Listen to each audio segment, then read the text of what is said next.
Hi guys, welcome back to the Her Story in Sneakers podcast, where we showcase the waviest females in the sneaker community, industry, and all things related. Today I have a very special guest, somebody that I've been so excited to talk to. If you hear some noises in the background, we also have another special guest, but he's not going to be on camera today. He's hanging out with his babysitter. But yeah, normally I give like a long introduction as to who the guest is, but for selfish reasons, I just want to actually get into it. So it's the one and only Carmen. She's amazing, and we're going to learn why. Introduce yourself. Hey, first of all, thanks for having me. Thank you for coming. Yeah, definitely. I'm Carmen. I'm based in Amsterdam. I visit London once every few months. Now with my +1 that you hear in the background, like I said earlier. I do quite a bit. I'm self-employed, so I create content. One of the things I do is I run a podcast called Queens and Sneakers in the Netherlands about the Dutch sneaker community from a female perspective, with queens in it that like to wear kicks like we do. Yeah. And I do research around fashion and popular culture in Accra and Lagos, so quite a bit on the African continent. And yeah, I write, I produce, I just do stuff that I really enjoy doing, and I like to bring out voices that I think that need to be seen and heard. Yeah. So that's, yeah. Yeah, that's what I really loved about you. Like a little backstory as to how we connected. Mm-hmm. I actually reached out to Edson, the one and only co-founder of Hey. Pata. We actually needed to take a picture today and send it to him. I'm going to say Edson's Angels and see what he says. But I actually reached out to him just on about another project. He actually put me in touch with the beautiful Carmen, and we got to speaking, and I loved to hear everything that you had to say in regards to females in this space. And I think that all the work that you do, like, it's phenomenal. It all kind of... It's all a little different. The focus isn't always predominantly on women, but in some way or another, you are showcasing and highlighting women. And even just the fact that you're producing and creating and thinking of all this stuff yourself, and you're kind of the creative director kind of behind a lot of stuff. I feel like it always has that eye, and just the fact that sometimes I think for the new generation like myself, for those that don't know, I'm 28. Just turned, actually. Hi, happy belated. Thank you. I think we feel like we're the only ones that feel the way that we do, and that in a way that the stuff that we're doing is new, but it's not. Like there've been females pushing the same kind of ideas and the same focus for a long time, and you are one of them. And the stuff that you showed me, which we'll get more into, that you were doing years ago, like mini documentary series of women and what they've got in their collections. It's just, yeah, it's been amazing to see like your journey. Thank you. And I think I'm 37, so I'm like almost 10 years ahead of you, but there's women doing this before me. Like it's been going on for generations. The good thing is about things being online now, that suddenly it all comes together. You don't need like somebody that picks up your story or your idea and is willing to publish it. You can just publish it yourself and bring these stories out. So that's amazing. Yeah. It's 100%. Like I think back in the day, you would have had to dig through like books or catalogs or magazines, like even just ad hoc magazines that you might have been featured in a sneaker event that happened. Like, or know people at a platform that are willing to and be in the right spaces. I didn't grow up in the city. I grew up countryside.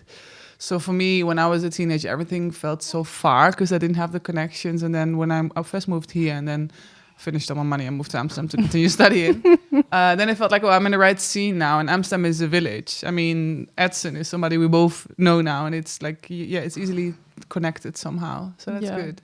Amazing. Let's jump into that then. So when you were a teenager, I wish he needs his own camera so he could like insert some footage here and there. He's trying to grab another mic in the meantime. I think he's ready for it. He wants to be a part of it in a few years.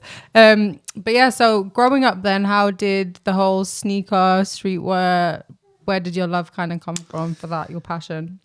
So I'm 37 now. So, and I'm 6'1.5", and I've always been like the tallest around. I was taller than the guys in my classes. So I'm an active one. I like to dress funky. I'm pretty plain today, but I always like to, dress up and have certain looks. So a sneaker was pretty quick a go-to thingy to wear. I grew up I was in the village listening to TLC back in the day, the Aliyah, the Biggie Smalls that came up. So we consumed, though it was a very white city, but we consumed hip hop. So that was the popular culture that was cool. So we kind of started dressing alike because they were setting like the tone of what was in fashion and what we wanted to be like. Yeah. And because I've been very active when other girls were starting to wear heels and, dresses and skirts, I was too tall for everything. So I kind of leaned towards the more tomboyish style and dressing up. And that came with the sneaker, which really suited my lifestyle because I was running around outside. I've played football for like many years. So yeah, it kind of grew on me naturally. I think popular culture plus my lifestyle and my height kind of brought it all together. And I remember I moved to Amsterdam, so that must have been like 2006 because I was here 2005-6.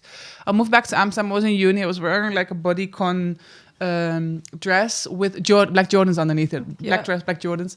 And we had drinks with some girls from uni. And one of the girls said like, oh my gosh, it looks like you're going to do aerobics. So what's going on? And I was like, what? This is fashion. And if I look around me now, it's like everybody wears a sneaker with everything. But I was always a bit like the odd one out, being in certain scenes. And girls did wear sneakers back then, but it was more like the sneaker related communities. I was in uni and I still wore them in uni. And then it was like, what are you wearing? Like, are you going to the gym? Like still, even last week I had it in Amsterdam. I was like tracksuits and a shoe and somebody's like, oh, are you going to the gym? I'm like, no, I'm wearing sneakers. I'm just living my life. This is just me. It's actually, it's really interesting that you touched on the point of the fact because of your height, because I'm not as tall as you. I'm like 5'7". Well, I'm not really 5'7". I'm actually 5'6.8", if you want to be specific. But when I was growing up, I was also like heavier. So that mixed with my height, for some reason, when I wore heels, I just felt like I was standing out way more. And I feel like in a way, maybe that's also why I perhaps gravitated towards sneakers, which I haven't really ever thought about until you just mentioned. I did wear heels at some point, but I literally, then I'm taller than a tall guy. So it's like, I'm not always in the mood. And also you have to move differently. And I'm pretty clumsy and I have a lot of energy. So yeah, it's just not a good look. And I feel comfortable. I think sneakers are sexy. Like I feel sexy when I wear like a big shirt, big trousers and a big boot, like big sneaker. Yeah. Hair sleek to the back. It's like, some makeup on. I agree, because I feel like when you feel the most comfortable, you feel the most sexy. Like it doesn't necessarily matter what you're actually wearing. It's just the confidence that you exude when you're dressed like that is really like what attracts people. Because I always used to, and I don't want to sound big-headed, but I've had guys come up to me when I'm just in a tracksuit and trainers, and it's not because I look like the sexiest girl in the world. It's just like if somebody's confident and comfortable in themselves, it's attractive. But yeah. And I think it's nice that we're in a city now where like the cultural difference between the UK and Amsterdam is like women show their bodies much more here, though it's more trending now in Amsterdam as well, with the whole Kim Kardashian lifestyle and snatched waist and showing what you have. I think it's sexy if you don't show it somehow. I like to, like now I lost weight because I'm breastfeeding and I gave birth, so I have like a tiny waist again, so I like to flaunt my waist wherever I can. But when you just have big clothes on, I'm like, oh, it's a secret what's under. So yeah, I kind of think it's sexy. I was having that conversation the other day with one of my friends actually, that I feel like it's empowering to have the choice of what you want to show. Like literally what you were just saying, if that's you want to show everything, great. If it's you only want to show certain things or to certain people, again, great. Like I 100% agree. I sometimes, because I don't like being a woman, you can wear whatever underneath. You could have the sexiest lacy agent provocateur lingerie on a big ass t-shirt and trousers. Yeah, nobody would ever know. But yeah, how did you so growing up then, how have you seen the sneaker culture kind of develop and grow in Amsterdam, and especially in regards to the female scene? Because we still have like big people in the Dutch scene, Shunika, Master of Air. I think due to social media, it grew a lot. Like with now the podcast that we're having, it's me and Maartje, my co-host. We always invite two guests, so it's the four of us, and we just have a conversation like we're having now about sneaker culture. When did you fall in love with sneakers? What do you do? La la la. And I know the Shunikas and Girl on Kicks, like the ones that have been doing it for quite a while. But there's so many girls with like 30, 40, 50K followers, and they post amazing pictures. Some of them are influencers, others create content, others have a 9-to-5 job and just do it on the side, have an amazing collection of kicks. So it really grew. And I think style-wise, it also grew. Like you have different kind of love. Like Amsterdam is Air Max 1 city. Edson, deze zijn voor jou, hè? Allebei. Like, whatever she said, Edson. These are for you, both of them. It's a coincidence that we're both wearing them because I brought my 97 I had to. The fact that the release date is the release date is today and she has them on feet. I was having a meeting earlier and I was like, oh yeah, shit, they launched. So I tried to queue and I was like, oh, my size, and I wanted the tracksuit with it. Thank you. And it's like, oh, good. So 32 minutes waiting. 2 minutes in, my shoe was gone. I'm like, okay, fuck it. I'll find it somewhere, hopefully, some point. Yeah, sorry about that. Yeah, no. Some people have the right connections. Others are sleeping. Some people have been working very hard to make friends. Yeah. Well done. Speaking of but now. Yeah, the fact that I was like that we had planned this podcast in advance and it's the same day, it was crazy. It was like it's meant to fate. Be. Yeah, 100%. So about the sneaker culture. Yeah, sneaker. Very MX1. Yeah, so no, it is, but it's also like I think it's everywhere. Like Jeezy, kind of like the more design girls that like to wear a lot of Jeezys or the Jordan ones. But there's also like the MX1 collectors. So the girls that would not necessarily wear streetwear, but just have ordinary outfits, but then with MX1s and like a shitload of them. So it's a wide variety of styles and girls. And like I said, like some accounts by girls are only shoes. That's what actually I really like in terms of when people, well, I like it because there is such a wide variety, but I dislike it when people try and put female sneakerheads into a box. Like, that was one of the main reasons where I was just like, look, you can't paint everybody like with the same brush. I do understand because there are definitely, and it has to be said, because as much as I support women, I don't support all women because not all women have the best intentions the same way I just don't support all people. And there are definitely some people that do exist in certain spaces and they're not pushing for kind of, equality across the board and stuff like that. However, do I think that gives everybody the right to then berate them online and, just leave such malicious comments and just say stuff that doesn't need to be said? No. But also, it's an online thingy, right? Isn't it that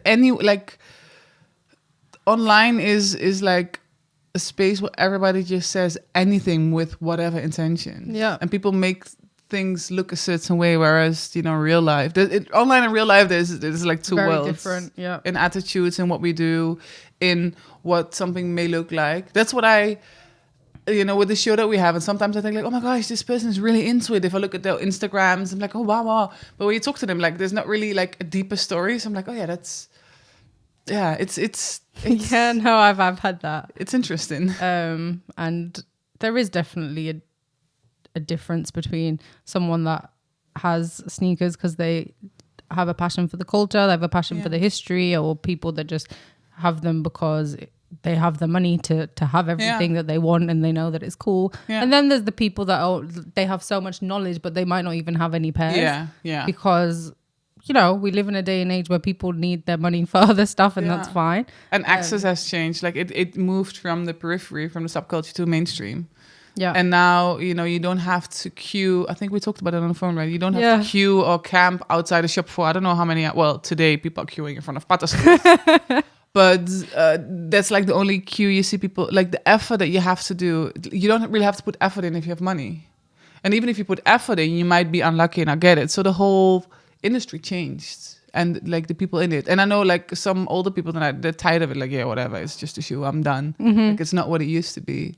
So I understand that, there's so many of the older heads in the scene that I know, they're always like, it's not the same anymore. Like they've lost the passion, they've lost just that kind of spark, that because I think that it's all moved online. And I also feel like maybe raffle culture, I don't know, I would like your insight into this.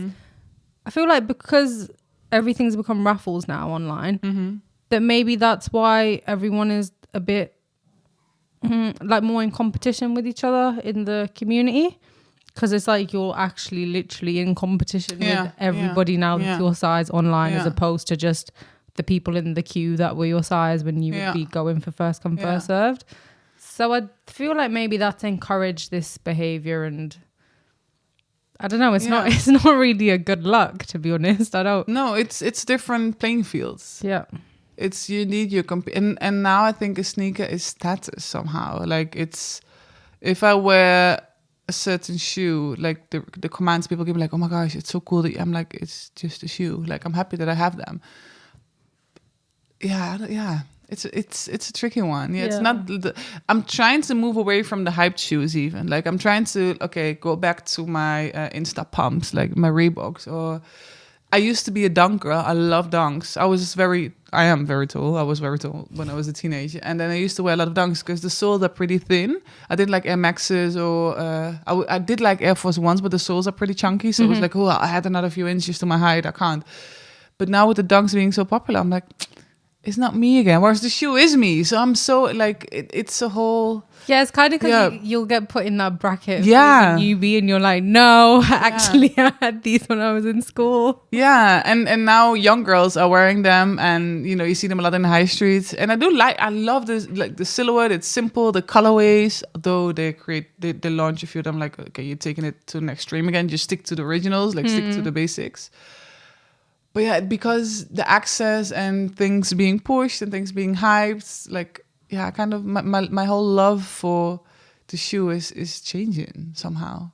So also, like you said, like the competition. And I think if you have a hyped shoe, like the shoe that you're wearing now, you have it on the release date. So you're communicating status. Because like you said, you've been working hard to know people. Yeah. It was like, everybody wants this shoe and you have it on feet already. So it's like, who is she? Like, how does she either have a plug, or if it would be tomorrow, how much did she pay for it? So automatically people are like intrigued or interested in it because you have something that is hard to get. Yeah. Which 20 years ago, it's like, oh my gosh, you've been camping outside. Oh, you really wanted this shoe.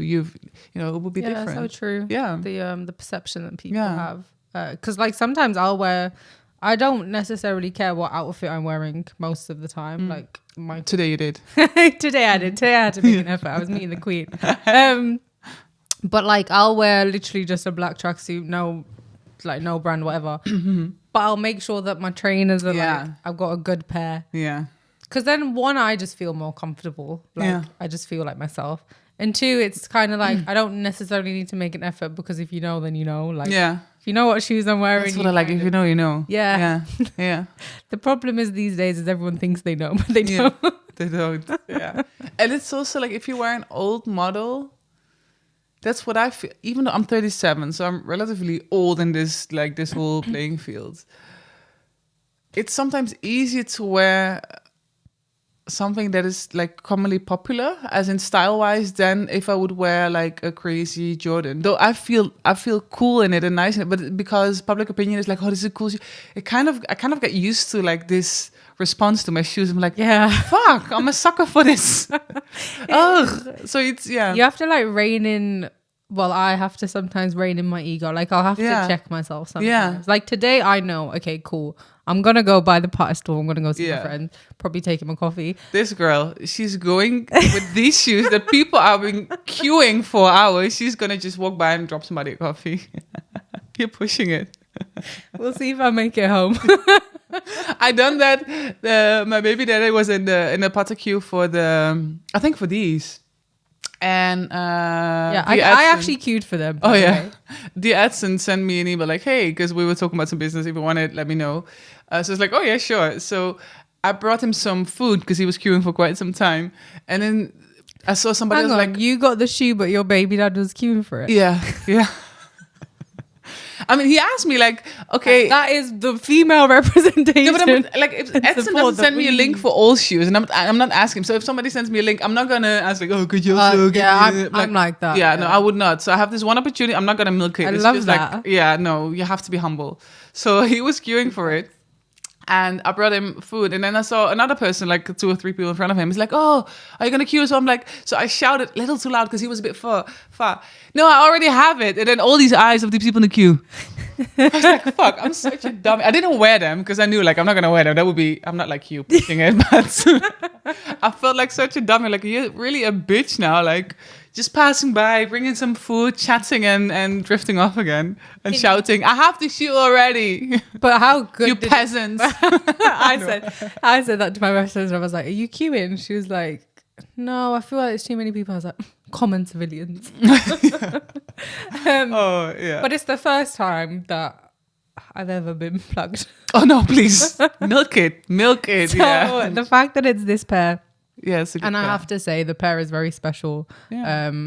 Obviously the custom that Edson had to commemorate Rahman forever. We must, I have to tell you guys about that message because it is really important as much as it's a friggin' incredible shoe. I actually would like your opinion on this. How do you feel about the fact that when he was seen wearing the shoe, the custom, before it was mentioned that it was going to be released, that everybody was like messaging him and hounding him to release it?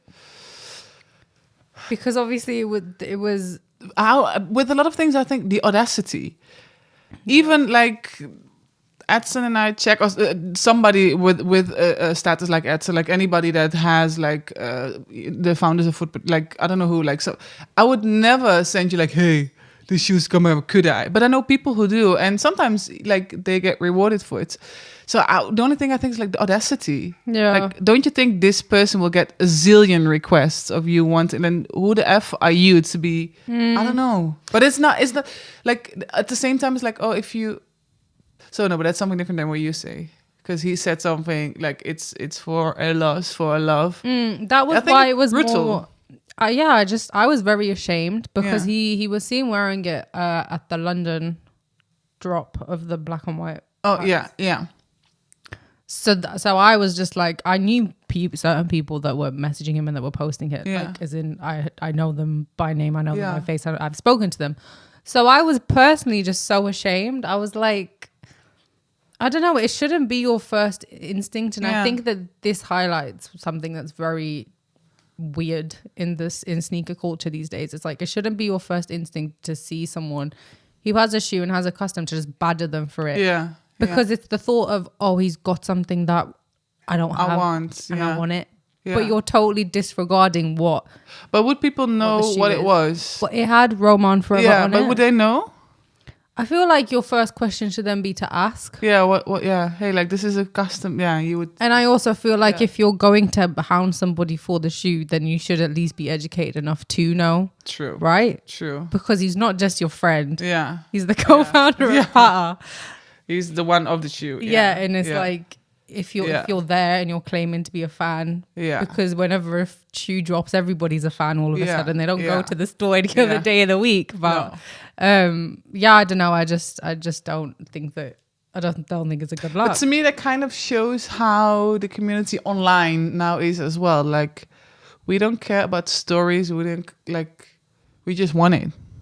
We see something, it's exclusive, it's new, it's refreshing once. It has we know that it's limited access, so we want it. Yeah. That there's nothing about, what it was designed for, stories behind it, what it means. We want it. I noticed this also in a lot of articles as well that's been written about the shoes. Like, they've omitted so much information, especially in December. It's like, all people were saying is, oh, Edson was seen wearing the new drop that's about to come out. It's like, that's actually factually incorrect. But I've noticed just in publications, the history and the information about the shoe is just becoming so sparse just across the board because like you said, people are caring so much less about any meaning behind a shoe or anything to do with the quality, the material, like even when people and it's literally just, this shoe is coming out on this date. I want it. And that's enough. Yeah, and that's enough for people because all they care about is whether it's hype or not. Yeah. It's funny because in the podcast that we have, I am not an MX1 girl. I think they're so Dutch to me. They're so plain, they're so average. They go with everything, which is really a Dutch mentality in my liking. So I owned one pair of MXs that I got in the old Pata store, I don't know how many years ago, on sale. Black and white pair. And then when they dropped the campaign, I love the campaign that they shot for the first and the second one. So I kind of fell in love with the campaign. And then I had the opportunity to get these. And I was like, oh yes, let me just, I love the campaign because I'm a marketing kind of girl. I create content and stories. So I was like, and it was shot here. I'm like, oh my, it was amazing. So therefore the campaign made me love the shoe and the message behind the shoe. Yeah. So for me, it's the other way around. And now I'm wearing them. And now these are kind of my beaters. And also the third one, the red one. Yeah. I don't know what they're called again. Maroon. Yeah. No. Yeah. Maroon. Yeah, maroon. Is it maroon? Yeah, it's the maroon one. Because, they're dark and I'm clumsy. Brush maroon. Yes. Something. Yes. And also got the third one because the maroons are kind of, I'm about to destroy them. And I saw that online I could still get them in my size. The dark russet. Yes. Thank you. I'm the worst with names. I still blame it on my baby. It's like mom brain. And next year I still don't know. I actually only know the specific names of the colorways because, like you, the campaigns for me, it's just been one of the best that we have seen in a very long time. Because I have to say, a lot of campaigns these days are just lazy because people are willing to literally, if it's a shoe and it's like hype, they'll just take it. There's no storytelling anymore. Yeah, there's no storytelling. But these campaigns, the whole wave series, it's been, I keep saying it's been like the perfect blend of storytelling and sneakers. Because the people that they've got, they're not just sneakerheads. No. They are literally just people who live their life and do incredible things. Yeah. And they're just doing it in kicks. Yeah. So that's the only reason I know the names because I love the stories behind them. But yeah, as you were saying, you weren't an Air Max 1 girl. No. Now they're your beaters. And then people tell me, no, it's a perfect mum shoe because, they're comfortable. So yeah, they're my beaters. So I have 3 pairs now of the waves, but only the waves. I don't think I'll ever get another I don't know, it's not for me. Yeah. Though, but the Dunk is not for me again. My favorite shoe would be... I was about to ask. What is yours? So I think also because I'm growing older, I'm trying to move away from hype because I loved like an Air Force One, low whites, whole crispy white Air Force One was my go-to. But then they also, I think some 2015 or something, they kind of pushed the Air Force Ones a lot, with the soles and the... Yeah, they started doing some very different, they started chopping and screwing Air Force so it's Ones a lot. I'm not too sure about that.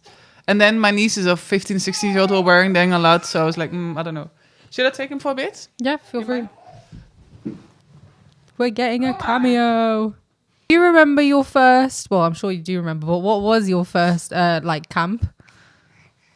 I never really camped. Oh, you didn't camp? I never... Because I was cute. No, did I? Not even. That's the thing. I'm not a... I'm like, you have different kind of sneaker. Yeah, there's levels. And I've always been just a wearer. I've been a consumer. Even now I have access to certain shoes. So I get them because I like them. But I'm really like, if I like today, I was opening the app early on and I was like, my shoes. I'm like, oh, fuck it. Then I'm easy with it. It's not that I need certain pairs. Yeah. The only one I got in resale was the SKs, the 97s. Yep. And I paid a little more, but I don't really know. So I'm a lover of the shoe, but just as a lifestyle thing and because a style thing. I think that's the smartest way to be a sneakerhead, to be honest. And I destroy them. Like, sorry, people, I crease them, I destroy them. Even these have stains on them. Like, I'm really clumsy. But she was trying very hard to get them off. I took a wipe from the toilet before this podcast. But just with the old surface wipe, not even with like a proper wipe. So yeah, I'm in the industry, but you shouldn't look at my collection for, oh my gosh, what do I need or what do I have? I have nice pairs, but it's really, I just love the shoes and So camping, never. But it's also because that's a lie, because I live in Amsterdam since 2005. What were you going to say? That I wasn't around, but I was like, yeah, but you can still take a train. No, I've never done it really. And I have to say, at some point, I was moving away from sneakers a little, because I felt like I was too tomboyish and I was tired of are you going to the gym? So I kind of felt I had to fit in and started wearing Dr. Martens or more sophisticated shoes. But I felt that I was selling out myself. So it was like, no, let me move back to my love, which is sneakers. That's good. I'm glad you reverted back. Yeah, I mean, because you should have seen me throughout the years. I was doing hospitality management. I was, I don't know, like with all these collars. I was wearing Tommy Hilfiger polo shirts. I'm like, who is this girl? What are you? I was a bit. you go into the mirror like I don't even know. Trying to fit in. I think we've all had these faces, but yeah. I have, yeah. So like if I could count the number of times I've given myself blisters just because it was like, okay, I'll try, like I'll wear a different pair of shoes. Yeah. That's not a trainer, whether it's a sandal or a heel or something. Like, and every single time it just reminds me why I don't wear them. For me, it's my height and it's also my feet. I have a wide feet and my this thing, the bone here up, I don't know what's it called, wreef in Dutch. So we'll go with that. My wreef is very high, so I can't wear a boot. If I wear a boot, the zip is always open. So also sneakers is just in different ways a go-to thing for me because it's also practical and because it's nice. Yeah, and I like the choice of like I will wear heels if I want to. Yeah, but I don't want to ever feel like I have to dress a certain way. Which actually, as you were touching on earlier, in regards to like when you would go out in your dresses and your sneakers and girls would look at you funny. Because I remember being in uni and wanting to go out to certain clubs or whatever, and the dress code was like no sneakers. But now it's like you can literally get in anywhere. Yeah, that's what I want to say. Like when I was studying here, I was 2005-06. I was 20, and we were going out in Mayfair, like posh clubs and posh places, and all girls were wearing heels, but I'm already tall, but in here I'm even taller than I am in Holland because the Dutch, audience is a bit taller. So I felt uncomfortable. So I was wearing these very flat ballerinas under a dress because you couldn't wear sneakers. You couldn't wear kicks into all these places. But now, like, imagine. Like, because now it's like people are wearing them on the red carpet. Yeah, everywhere. Yeah, it's very common. No trainers, no caps. That was like the thing. And no tattoos in some places as well. Yeah, it was tough. Yeah, but what would you, because as you were saying, you're like a marketing person. Mm-hmm. What do you like see has been the biggest shift over your course of being in the realm of, doing all this industry content, I guess I would class it as? I think stories. There's lesser stories and it's more consumption driven. Like we said earlier on, it's just hype. Like you don't even need a story. A new dunk has been released, boom. That's it. We all wanted. Whereas back in the day, you needed a campaign. Like what Pata did now it's not just it's an amazing campaign. But yeah, so I think the biggest shift is storytelling. People would appeal to the story of a shoe, and then get it. And people would stick to certain models. The fact that I'm wearing an Air Max 1 now also for me is a product of, like me, I'm a product of the time. I would never. The Air Max 1 was different. I'm not the Air Max 1. I would be the Jordan, Air Force 1 Dunk kind of. I'm the basketball shoe kind of girl. But now if you look at my collection, it's a whole mix-up of. And I think back in the day you could see by the shoe somebody's, like I could frame you by the shoe that you were wearing. Like, oh, you're this kind of person. You're probably into that kind of music. So it moved away from that. But that's so true. Okay from the wearer perspective. But in the industry, I think, less storytelling, more, like we said, quick campaign or no campaign even. Yeah, I guess it's more just releasing stuff for the sake of it, I guess. Yeah. Because as you would, like, even the dunks, like, now I've seen them so much that in just a copy and paste, like, different color. You know what I did? I opened my sneakers app, which I hardly open these days. I saw that a dunk, when was it, like 3 weeks back, was women's dunk, was still there in my size. Mm-hmm. I was like, oh, let me just get it. I didn't even want it. And then I got it home and I didn't like the material. I sent it back. First time ever I sent the shoe back. I was like, this is so mature of you. I am a mother. So responsible. Because I knew, like, it's not my... it's not my silhouette. It's not my... It is my silhouette, sorry. It's not my material, not my colors. So it's like, nay. But that's good that you, like, that you can do that. Yeah. Because even just on a consumer perspective... Sometimes, especially when you're like in the scene and people are used to you having stuff and you've got a certain like reputation to keep up. Sometimes you can feel like, oh, I have to have it. Like, people still think, oh, I buy pairs every week, which is not true. I don't buy as much, but I have like my waves of buying and then I don't. Yeah. No, I'm happy. That's good. I'm a bit sad that I like destroy shoes because that's another thing, but I'm happy that I send them back. And that's in your hands. Yeah. You can't stop. Yeah, no. If you want to. But I also think that's like I've started now to just making like what I've done in the shoe is more important to me. Like in terms of you know, if I see a pair, I'm like, oh, I wore that here, or I wore that. I took that on holiday, or I wore this when my sister got engaged. I don't know. Yeah. But like just the things that you do with the memory. Yeah. Because in the end, the shoe. You put them on your feet and you take them places. So that's nice. Me also, when I get them, I want to wear them straight away. Like I don't keep them. Like I don't do one to stock, one to rock, or shoes. Like I said, I beat them. Like the moment I have them, the next day I wear them. It's like whoo, like a little kid in the candy store. I'm excited. I just want to have them on feet. I love that. Yeah. I feel like a lot of people have lost that though, which I think is sad. Because if you keep a shoe, if it would keep these, well, probably these weren't too high. I think the one you're having in the first one, the Monarch, if you keep these for 10 years, you can make good money as well. So it's also, it could be smart to not wear shoes. Sorry, people. He's an excited one. He was using all of his force. Yeah,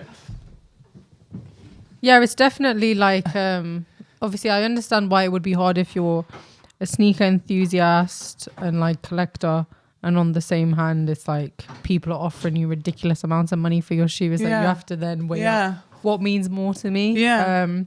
Money that could, you know, give me a better quality of life, or something that genuinely makes me happy. I think in that instance it's whatever your personal decision is. Yeah, and there's different people in this industry because of different reasons. Like certain people have buds, and if you go to sneaker events like Crap City or Sneakerness, you know, if you look at the different sellers, you can just see like, oh, like I've done a little interview at Sneakerness Amsterdam with some sellers, and one woman was there and she had them sealed, the only one that sealed her shoes, and she was a collector, but at some point she had so many that she thought, oh, I could just start a shop. So she started, like, you know, Edson and G, they also started a shop out of a kind of an urge or necessity. She also started from a passion. Well, they also from passion, but then there were other guys that just how I judge them, what I see.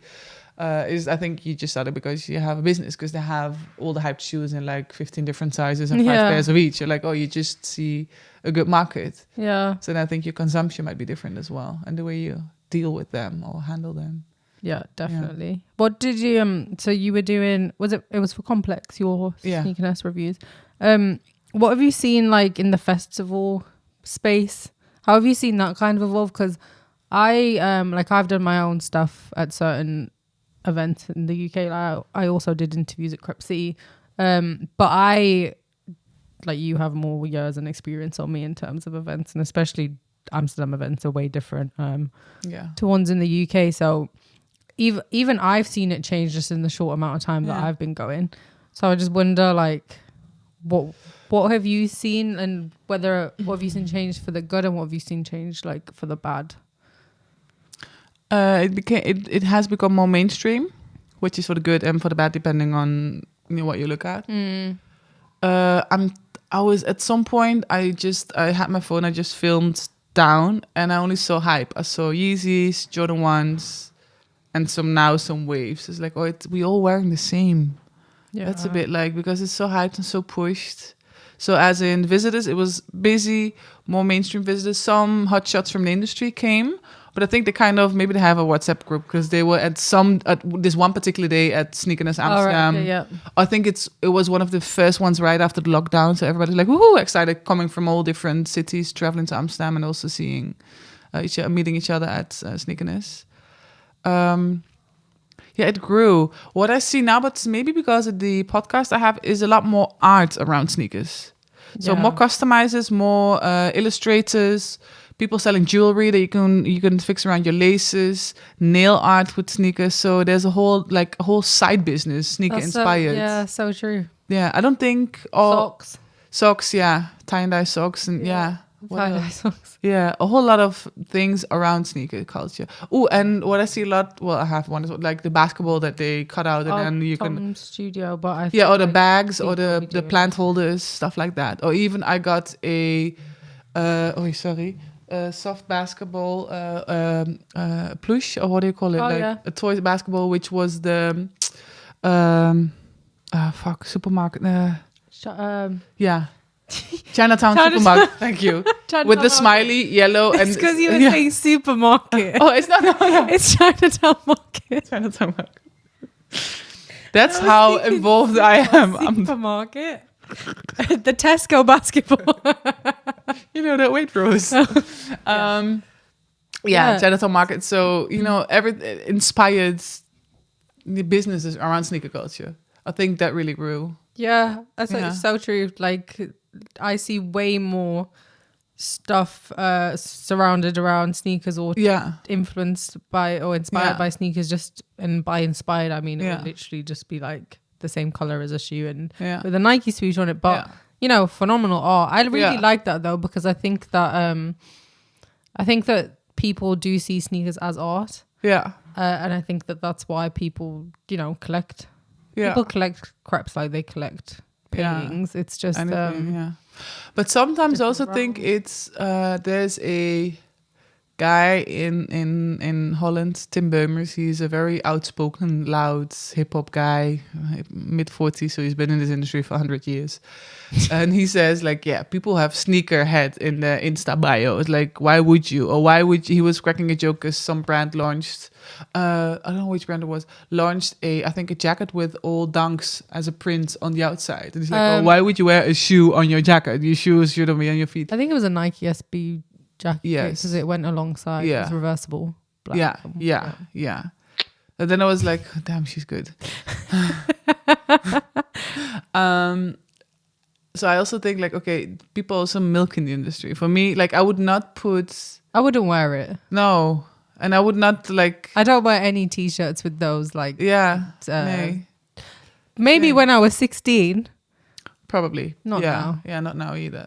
So it's also how you relate to the industry. Do you want to be like? It's also maybe because I'm kind of in it that it's, you know, I have a certain position, so you know it's easy. I don't have to. Yeah, and I'm older. But yeah, it's different. Yeah. Well, I always say to people that being a sneakerhead or liking trainers shouldn't be your personality. Like, it's not a personality trait. Like, it should just be a something you like. Whilst you do everything else, which I think is similar to what he would perhaps say. Yeah. As much as it can, like, it's amazing that we can connect so many people. Like, even just this, like, I feel like we connect on so much outside of sneaker. Like the phone conversation that we had, you became my favorite person. Yeah. Oh. And it's like that would never have happened without just, you know, a common interest in stuff that we put on our feet. Like, you can meet so many people around the world. Yeah. And because I think it's a good. It's like I said, it's a life. Like for me, it's lifestyle, and then because I'm into trainers, and from what you're wearing, I can tell like she's wearing a Niger jersey. Like we're probably into the same things. So then, it's you can And whereas if you look at us, I'm in Amsterdam, you're here. We race differently. We're from different areas, but still it's a nice subject to connect over and indeed bond. So that's beautiful, and that's what I really like about the internet these days. You can, you know, find community everywhere. It's not just based on your looks, but it's, you know, if you do post things around sneaker culture or things like, oh, you know, we have things in common. We could be friends and bond and talk about stuff that maybe you can't talk about with your university friends because they're into different things, but. Yeah, that's beautiful. Yeah, 1,000%. So is there any release that like you're looking forward to coming up, or do you not keep up with the calendar? I do. I gave up. Like I said, I don't even open my sneakers. Also because I don't want to be, I want to consume less. And I'm consuming quite a bit. For different reasons, I want to consume less, but it's like, it's also like, what is it about? And I have a lot of pairs that I hardly wear. So it's like, I should just wear what I have, or wear, you know, rotate more often, not make these my beaters, but, you know, see what else I have, like some forgotten Jordans or the Insta pumps. So I don't really keep up because I know probably you won't get them. So that will also be a disappointment. Oh, yeah.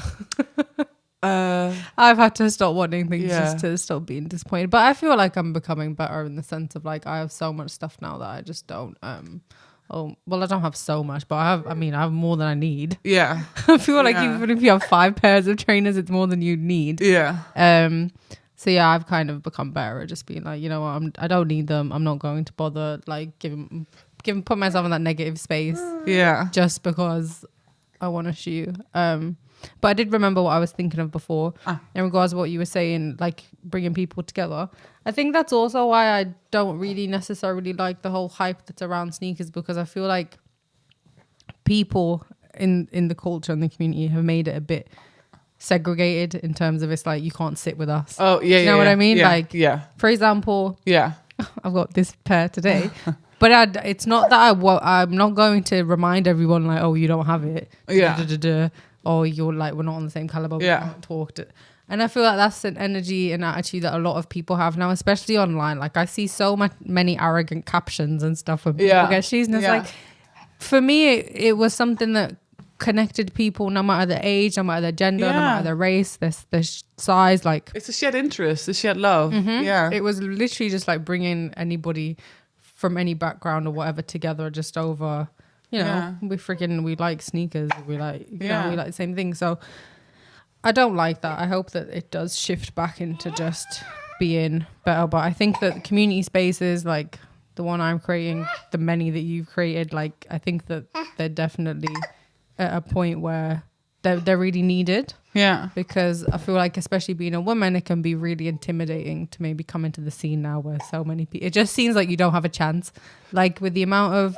Yeah, and not all guys in this industry are very open to women. Like I know stories of women working in stores and that, they would working in Pata, for example, and a guy would walk in and she would say like, oh, this model probably need half a size up. And he would just verify with male sellers, colleagues of her, just to make sure. Or in, these groups that they're in when they talk about a shoe that's, we are undervalued or not taken serious. That's also why I have the podcast and why I'm doing what I'm doing. I think if it's interesting to hear different stories and to see different perspectives and to, guys I love guys, but it's like, I'm also curious to hear the girls in the industry and see what they come across, and also to talk about the sizing. I have a size 7, so I'm good, 40.5 EU size. But what if you have like a tiny foot? Size. Oh, okay. No, we're not the same size. Henry, block the door. And also, and you I remember going to the States buying, shopping and buying all Dunks and Jordans that were cheaper because I could fit them in a 40, which was a young size then. And also not wanting to buy women's releases some years back because they were very slim and sleek and my feet didn't fit in it well and I didn't like the design. So we can talk about that as girls. Yeah, there's definitely things that like guys just, as much as even if they don't mean to be, they just won't understand and they just can't relate. Yeah. But also I had like loads of comments back in the day of people being like, oh, you're lesbian. You're lesbian. Oh, yeah. It's like, why? Because I wear basketball shorts and trainers. Now I'm a lesbian. I've had that one too. Is LeBron a lesbian? Are you into girls? No, I'm not. Yeah. So stupid. Yeah. Framing. It's like over time now though, it's like, in a way, the female sneakerheads of today, they're in a much privileged position in the sense of it's a lot more accepted. Yeah. You don't really get comments of people being like, oh, you must be gay or you must be a tomboy and It's like even tomboy nowadays, people don't really say it. It's like it's normal for women to wear men's clothes as it should be. Yeah. But it's just like a lot of groundwork has been done. Yeah. To get them to this point. But I think the social media, there's a zillion of flavors everywhere. So I think, the exposure is wider and more diverse. So, you can be who you want to be now. And there's less of a stigma around it. So true. Yeah. Though we have to remember we both live in big ass cities. London is even more ahead of its time than Amsterdam is still village-ish. I mean, if I would live in the village I am in, still my brother sometimes says, oh, you're wearing funky shoes, Carmen. Where are you going? Oh, I was wearing a certain Daily Paper trousers. He said like, oh, this looks like a tent. Are you going camping? So it's, there's still... Yeah, it's still like... If it's different to what people are used to seeing, them. But it's definitely become so broad that it won't be different to as many people as it was back in the day. Yeah, it's more common. Yeah, because even when I went to uni, my friends would call me the Fresh Prince of Bel-Air. Which good I title. Loved. Yeah, because I would take that. Like, you always just wearing your trackies and your Jordans and always looking fresh. And I was like, I will take that. Yeah. But now obviously it's just there would be a lot more people dressed like that you wouldn't really stand out as such. Yeah. But speaking of all the stuff that you do and have got going on, is there anything that you have coming up that you want people to know about? Yes. So now everything I do, most of it is online, whereas I do have a studio in Amsterdam, but it's like 3 floors up in the back corner and can't answer without having somebody open the door for you. Okay. And yeah, no, the opposite. But yeah. And me and Coco, an amazing visual director, photographer I work with quite a bit, we signed a space in the east of Amsterdam, ground floor, big ass window, which we're gonna turn into a quote unquote showroom where we're gonna sell brands of independent fashion brands. Amazing. Have art on display, sell magazines like Chic and Mac, like, you know, different things going on. And we want to organize and host events as well. So it's a offline space where we can really bring community together. So if you have in Amsterdam, please do pop by. We have to decide all the socials because we're going to get the key this Tuesday, but we haven't got a master plan from A to Z written down. But check me, Carmen Politan, and see. I'll probably update whatever we have going on there. And I'm very excited about that because now it's, you know, it's in a somewhere out of town. We have this little office and everything is online. But I want to physically bring people together and do stuff. So then when you have a space, that would be dope. It's gonna be like I can envision it. Like in 5 years' time, that will be. Yeah. The goal is to have one in Amsterdam, one in London, Berlin, Paris, Accra, Lagos. You know, to have them in different spaces and have like-minded people come together, bond, talk about stuff that they're interested in, watch documentaries together, talk about, you know, businesses, connect, share goals and dreams. No, I mean, have a good wine, a cocktail, some food. Of course. Yeah. Oh, amazing! Like it's. Because it's one thing creating those spaces, like that in and of itself, great. But the people that are in charge of creating the spaces and the people that are running it, they don't always have the best intentions. There's a lot of people jumping on this female bandwagon because it's just the buzzword of, you know, of the time. Yeah. And if you want to fight for female inclusivity, you're probably gonna, you know, get picked up by people, and it's especially easy for people to latch onto that have already got like a big platform. Yeah. So the fact that it's like somebody that's actually doing it, who one has been, you know, you've been a collector before you were ever in the industry, or a sneaker enthusiast. Yeah. You have also then been in the industry and like pushed for women. Yeah. And it's like you've had an eye on, as a consumer, as a marketer, like everything, and you genuinely care about, you know, creating a valuable space that women can be seen and heard. And you've put it, as I said earlier, like the one thing that I really loved about you once I was looking into you after Edson suggested you, is that you truly, everything that you do, like you can see it, you can feel it, like it comes across as genuine. And yeah, I just think that when there's somebody like that is at the head of the table, which is why we need more women in these spaces, like the content or whatever you do, it will in a way be successful because you're doing it with integrity. That's like, thank you for these kinds words, first of all. You're very welcome. The blessing of being I do what I like to do, and I do what I think is interesting. And if people pick up on it, that's amazing, because then it means I'm not the only one thinking it's interesting. But yeah, it's just, I would not like do something because it's like me now in relation to sneakers and what I do in sneakers, like it's somehow a little bit hyped. So it's like, oh, I'm trying to find my place within it. Like I said, I'm not your number one collector. I'm not going after a release. It's just I'm an enthusiast and I like to wear it, and I like to hear stories around sneaker culture from different people. And because, you know, I miss certain voices, that's what I'm doing. So if all these voices will be heard at some point, then probably I'll jump on something else, thinking like, oh, what else is interesting? Yeah. So yeah, it's just because I'm a fan myself. So everything I do is like because I like it and because I think the story of the person is interesting. So let's see if we can bring it out. Yeah. Yeah. So and then, like you said, like I want the space to be an open space that anybody can walk in, like the neighbors next to doors, but also you coming from London, or, you know, somebody famous like Edson can walk in, but also, you know, somebody that's like in the previous studio I had a young boy. He moved from Accra to Amsterdam, and he was customizing sneakers, and he needed a space to do it, and because he was living with his aunt, a little space, and he needed a paintbrush. So like, yeah, you can do it in the office. It's like an old building, it's going to be run down, so you can just do it here. So I just offered him a desk to do it. And he was like, oh my gosh, thank you so much. Like, no, but I'm happy that you go chasing your dreams, so you can just do it at ours. So I would love like young aspiring people to just, if I have space and if I have the room, why not? Like, you know, let's do it. Or if somebody wants to host anything, like, yeah, if we have the space and if you have a love for it, let's go. I mean, we'll start. I'm just trying to figure out what we're all doing different things, right? So yeah, let's help each other and let's do it together and create a nice community. I think that's important. But you also have to remember that not everyone thinks like that, which is, I think, like, hence why I it deserves to be praised, because a lot of people, for whatever reason, whether it's money or status or clout, whatever, at a certain point they might start off as being on, having integrity, but then it's just kind of, they change. Don't get me wrong, I like money as well, because I like to eat. I like to travel to London and buy shoes. But you want everyone to make money, and that's the difference. Yeah. I mean, if I can make it, then hey, if I can bring some in for you, that's the goal. Yeah. And I would not. Yeah, I would. I'm trying to get money from places where I know that there is money. Yeah. And it's a nice exchange. I'll give you something in return for your money. It's always the case. Yeah. At least that's what I'm trying. Do you have anything that you want the people to know before we end this? Because a little man needs some attention, I think. Yeah. Sorry. I hope you didn't disturb too much. I hope you can still. He's got to bring all the views in with his cuteness. This is Caleb.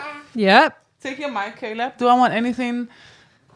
Tell a little story. I want people to check out how regular is the podcast on Sneaky Jaegers? Yeah, it's in Dutch, so it's a bit. We do have some in English, because we have international guests or non-Dutch speakers as guests, but it's in Dutch and it's not subtitled, so that's a bit tricky. But yeah, if you are native in Dutch, if you want to improve your Dutch, speak Dutch, hear Dutch. We run a podcast called Queens and Sneakers on Sneaker Jagers channel. I will be creating more content around Queens and Sneakers, like IGTVs that we done one here on Real Fake Gram. And yeah, Carmen to see all my endeavors and whatever I, will create about the space. Yeah.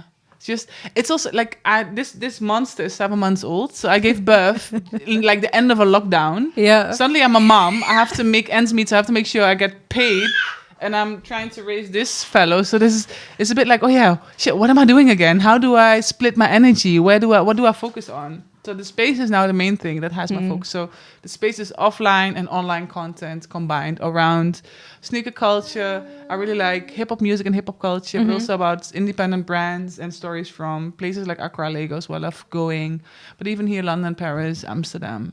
Just like, it's focused around, Edson said, because we were having brainstorms, but he's like, yeah, it's culture. It's just culture. And I'm like, I love culture, but because it's everything and nothing culture. So it's like, yeah, it's just everything that I'm interested in. And I think more people are interested in. But not all culture is good. That's also, And not all culture is what you will hear me about. Yeah. So it is culture, yeah, but it's like, yes, Ed. We have to break it down, like make it smaller.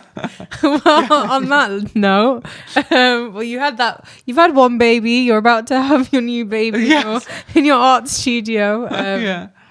But I wish you all the best. I do encourage everybody to please go and check out Carmen and all of her amazing work that she's done over the years and that she will have coming out. Thank you, Caleb, for your cameo. And thank you guys so much for watching. This has been the Her Story in Sneakers podcast with the girl skg.jpeg. And on that note, we'll catch you in the next episode. Bye, guys. Thanks for having me. Thank you for being here. Making time and just having us. I'm so happy you're here, especially on Pattern Release Day. Yay! Now go stunt. Absolutely.